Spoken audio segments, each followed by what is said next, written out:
Stop lakukan 3 hal ini sehabis makan. Jantung kamu bisa cepat rusak. Setelah perut kenyang makan siang, godaan paling besar yang sering datang adalah mencari tempat bersandar paling empuk, menyalakan sebatang rokok, atau malah merasa bersalah karena makan banyak lalu langsung olahraga. Padahal tindakan-tindakan spontan setelah makan ini tanpa disadari bisa membuat jantungmu teriak kewalahan dan cepat rusak. Halo teman-teman, saya Dr. Erta, spesialis jantung dan pembuluh darah dari Klinikera. Saat makanan itu masuk ke lambung, tubuh kita itu akan mengerahkan energi besar-besaran untuk proses pencernaan. Aliran darah dari seluruh tubuh, termasuk dari jantung dan otak, akan dialihkan sebagian dan difokuskan ke area perut. Mesin pencernaan kita itu butuh bahan bakar optimal untuk mengubah makanan yang kita telan menjadi nutrisi penting. Hal pertama yang harus kamu hentikan adalah langsung rebahan atau tidur setelah makan. Gravitasi kasur itu memang terasa sangat kuat ya sehabis makan kenyang. Tapi saat kamu berbaring mendatar, posisi lambungmu itu bakal sejajar dengan kerongkongan. Asam lambung dan makanan yang sedang diaduk-aduk itu bisa dengan mudah mengalir balik ke dada dan tenggorokan. Kondisi ini memicu yang namanya GERD, gastroesophageal reflux,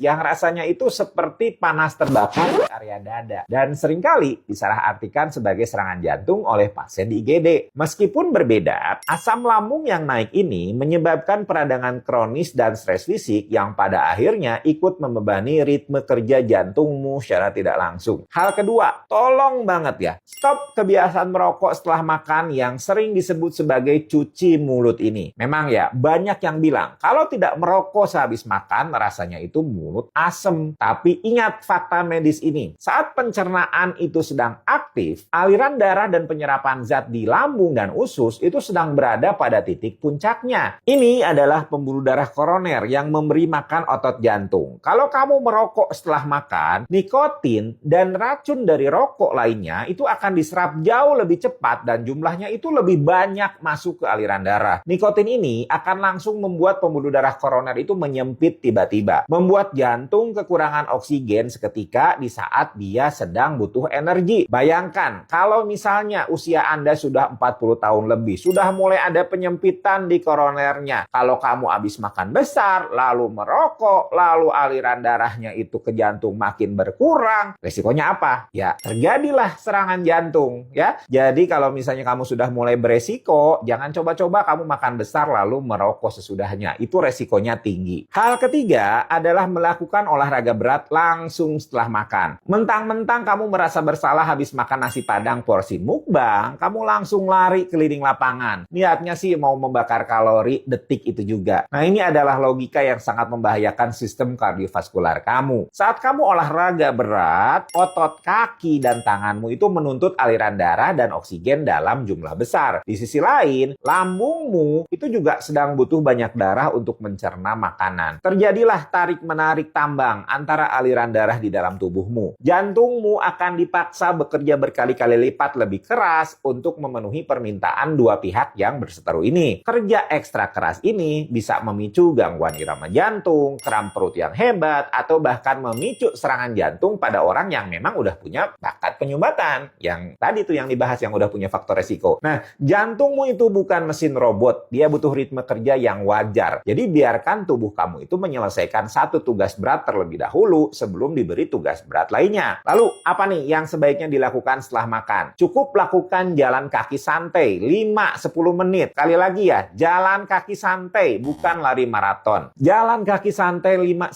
menit itu membantu pergerakan usus lebih lancar untuk memproses makanan tanpa harus berebut aliran darah dari jantung. Tubuh tetap aktif, tapi mesinnya tidak sampai kepanasan. Nah, ini yang penting. Makan adalah anugerah dan kenikmatan. Jadi jangan hancurkan proses alaminya dengan kebiasaan buruk yang menyiksa organ dalammu. Beri waktu bagi tubuhmu untuk mengelola makanan tersebut dengan tenang dan damai. Jantung yang tenang adalah kunci sirkulasi darah yang sehat dalam jangka panjang. Kalau menurut teman-teman, 3 kebiasaan setelah makan tadi, mana sih yang paling susah untuk dihilangkan? Tolong tuliskan di kolom komentar supaya kita bisa diskusi dengan baik. Kalau menurut teman-teman informasi ini bermanfaat, silahkan di-share sebanyak-banyaknya supaya banyak orang mendapatkan informasi kesehatan yang bermanfaat hari ini.